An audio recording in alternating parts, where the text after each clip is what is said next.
What is up, Watch Fam? I am Christian, the curator of the Theo and Harris Watch Shop. And I'm Rolly. And he's back. And today we are talking about undervalued watches, wine, and toys. Perfect, right before the holiday season. Let's do it.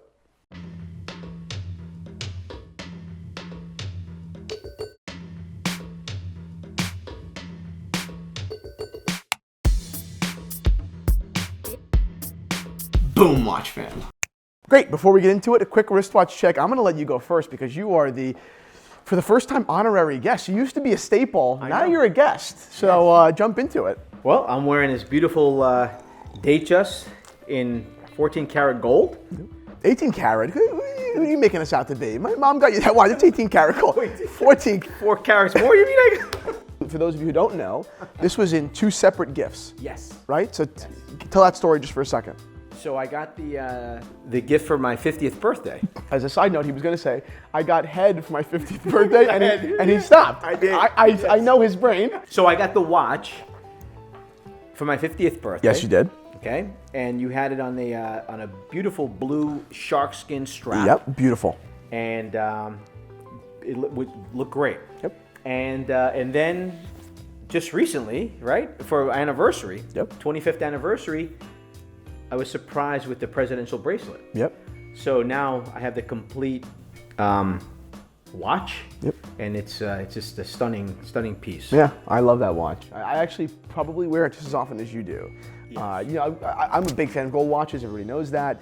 Yeah. I happen to think, in relation to today's conversation, a lot of vintage gold Rolexes, 36 millimeters, if you're comfortable, which we super are. Actually, you're probably more comfortable with 36 than you would be with the modern watches, right? Because they're 40 and they're very blingy. Yeah. Nothing wrong with that, but I think for you specifically, that'd be too much. Those big ones, no good. Not for me. I'm wearing a pretty cool watch. I love this watch. Pretty nice, right? Yeah. It's an oversized, right? Tank. Very cute eye. Oh, it's right up my alley. I love it. I'm wearing a Tank Louis automatic, so it's the jumbo. It's significantly larger. I have to write down the dimensions. It is available in the Theo and Harris watch shops. So the dimensions are there, but it is significantly larger than the standard model. And of course, as opposed to having a manually wound movement, it is an automatic. Now, I will say this watch feels very unnatural on my wrist. Right? I'm used to small tanks. This is big. Yeah. Right? I'm getting used to it, and I know that you prefer this over the small ones. I love this. Right? Yes. Yeah. I do prefer that. Yeah. Yes. I just kind of like the small watch thing, but I'm getting used to this. It's kind of fun. I love it. Great. So let's get into this talk about value, right? It's Christmas time. Obviously, everyone's Amex bills are super high. This time of year, we want to give great gifts. We want to enjoy great things, but again, we want to keep value in mind, which is basically the whole idea behind Liquor Run. So the first value prop here in our watches, wine, and toys category is wine. What are we drinking today, Rolly? Yeah, I mean, this is one of the greatest wine values that I know out of France, and this is a Guigal Cotes Du Rhone. Yep. Now, of course, France is known for spectacular wines, maybe arguably some of the best wines in the world at real steep price points. Yep. But if you want to drink, a nice $15 bottle of wine, you really can't go wrong with this. Mm-hmm. This is from the Southern Rhone region in France. Okay. So there's some Grenache, Zeron, Mourvedre. This wine is just so approachable. Yep. And it's great with food. It tastes great, and it's widely available. So that's why I love this wine.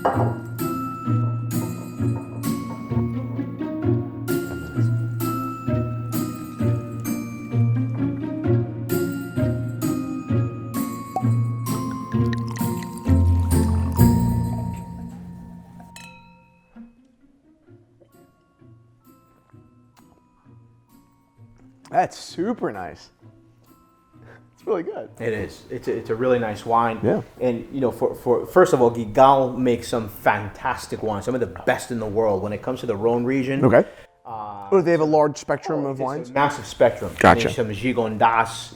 Gigondas. We go on and on and on and on with Guigal. Mm-hmm. Cotes Du Rhone is once again arguably some of the best in the world. What are you tasting? What are you getting on the palate? This is a spicy little wine. It's a spicy little wine. Yeah. What is it? Pepper?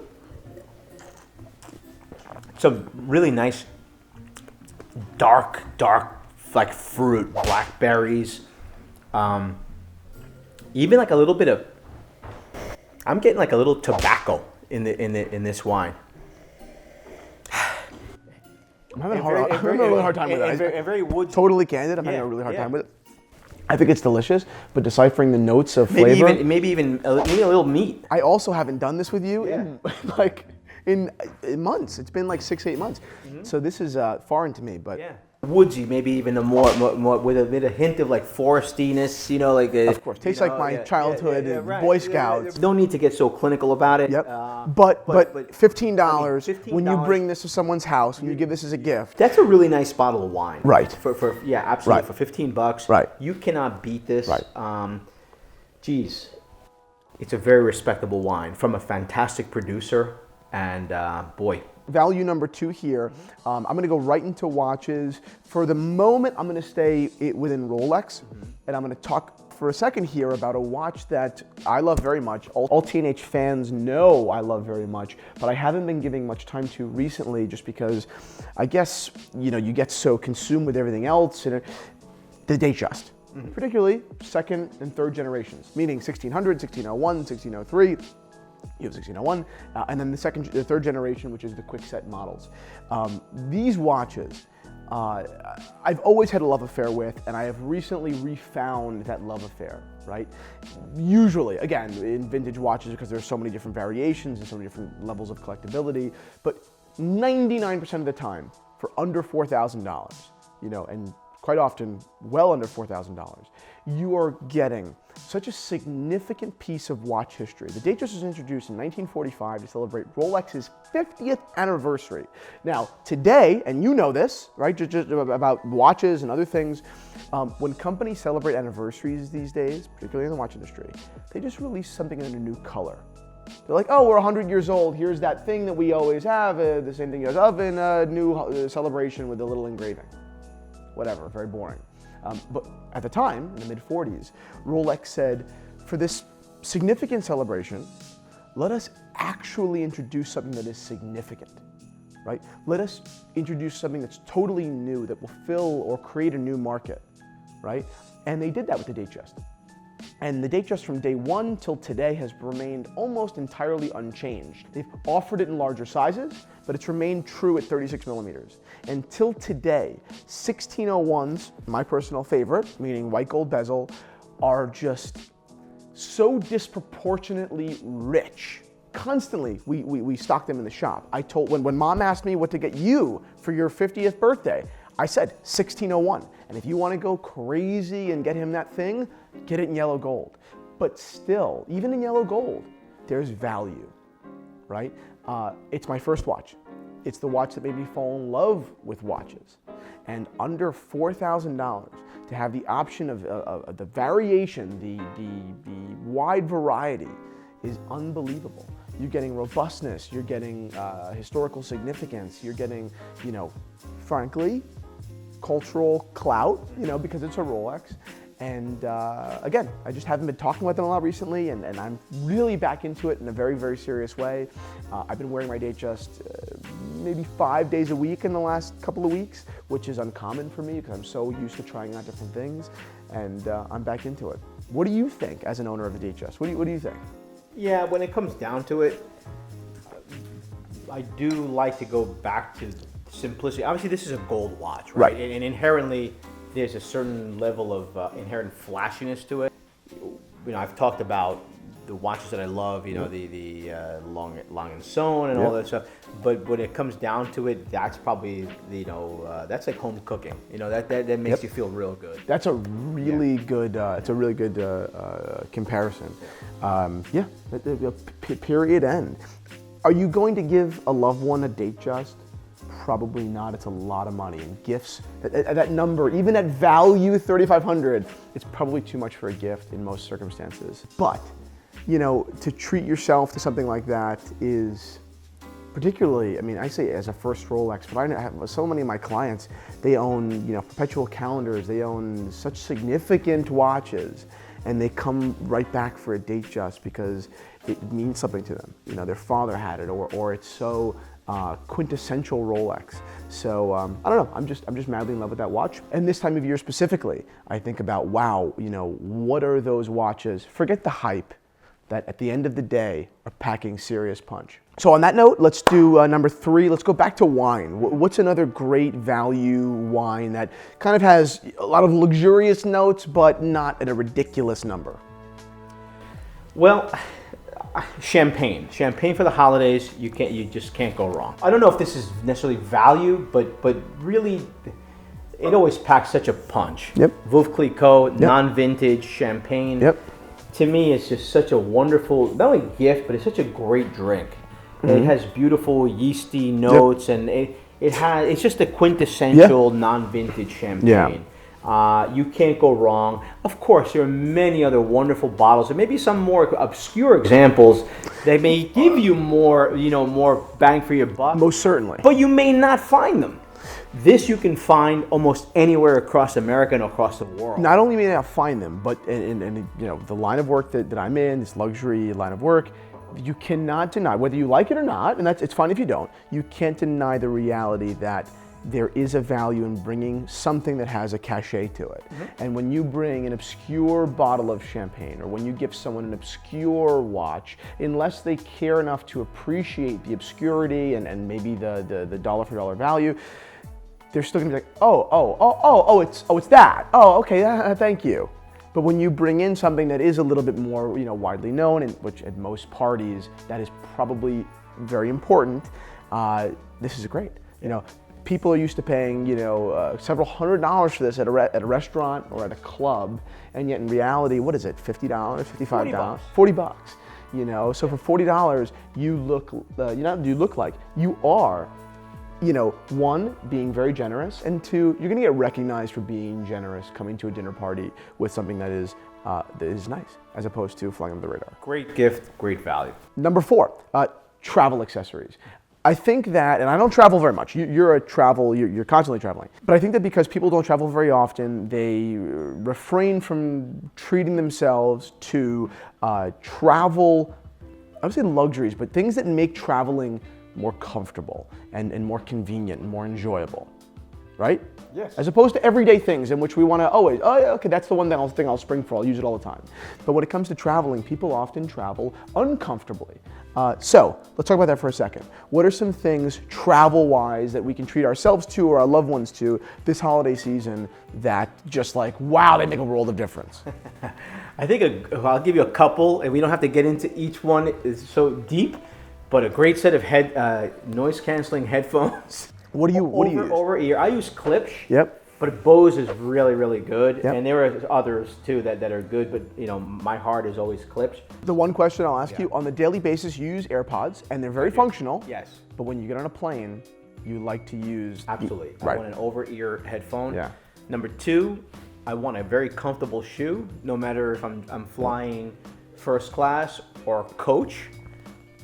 Having a comfortable shoe means a lot. Yep. I can wear a really nice shoe, but if I'm taking a long trip, when you're up in elevation, your feet tend to swell, and it's just a reality, and it's uncomfortable. Yep. So nothing like wearing maybe a Cole Haan, like Grand Zero watches. They're comfortable. Shoes. They're comfortable. So is a great pair of Adidas sneakers, and I do that a lot. I'll fly with a sneaker. 100%. You guys, the last pair of Adidas, well, I bought a couple since, but I wear those Sambas so often. You got them for me literally 3 years ago, 3.5 years ago, and they hug your foot. Right? And I'm someone that really is passionate about shoes, and yet when I put on a pair of Adidas Sambas, I'm like, geez, wow, that feels good. Wow, that's good. Yeah, right. And that does make your life feel a little bit more luxurious and comfortable, particularly when you're traveling. So that's a great, thoughtful gift if you present it that way. And finally, my last if value from a travel standpoint, if you really want to go and give someone very thoughtful that travels a lot, it's just a great bag, a briefcase, or maybe even a backpack, but that has a strap where you can put where you can put your holder, your luggage. The telescope. You can slide it in, and then you can carry both. Yep. That is one of the biggest. travel companies or bag companies, if you're listening to this, you're watching this, take note. Put that on your bags. I don't care what price point you're selling. If you're a business traveler, you want to do that because you want to put your travel case or your luggage piece. You want to slide your bag on top, and you can carry 2 for the price of 1. Right. Really, it's great. It's huge. Yep. Perfect. Yeah. Last one, back into watches. Rolex Explorer IIs. Everyone knows they're absolutely exploding. They were super quiet for a long, long time, and they're still relatively very quiet. They're up 20% from where they were a year ago, which is significant, but they're still so undervalued. The white examples have gone significantly up. The black examples, which in my opinion, not my opinion, actually are empirically more complicated than the Submariner, and maybe just as beautiful, at least in my opinion they are way below the Submariners. They have great history. They were originally designed for, I think it's speologists. I could be pronouncing that incorrectly, but for a cave explorers, and the DNA remains until today so correct and pure. I'm a big fan of these watches, particularly from the mid 90s, 91 basically, until late 2000s. Wonderful watches. We do have at least one available in the Theo and Harris Watch Shop. This does not come as a surprise to so many of you fans out there that love watches. The Explorer IIs are so hot. And again, if you're gonna treat yourself to something this holiday season, it would be a good idea to get the big bang for buck. So that's it. Thank you so much for coming back on Liquor Run. Guys, thank you so much for watching. Can't wait to have Rolly back on at least once a month, and we will see you all very soon. Take care, guys. Cheers. You need to fill your glass up. I know. What is up, Watch Fam? I am Christian, the curator of the Theo and Harris Watch Shop. Fam, I am Christian, the curator of the Theo and Harris Watch Shop. Come on, you're rusty. Okay, let's do it. Right. Come on, it's rusty. Curator. Are you intentionally making as much noise as possible? Or? Most of history, we all believe that those were the only 2 bezel variants. But then, not so long ago, I'm saying in the last 20 years, I believe 2002 was when these things started popping up. I think I read that. This appeared, right? A full blue bezel. Now, because of their rarity, these watches began to fetch astronomical numbers.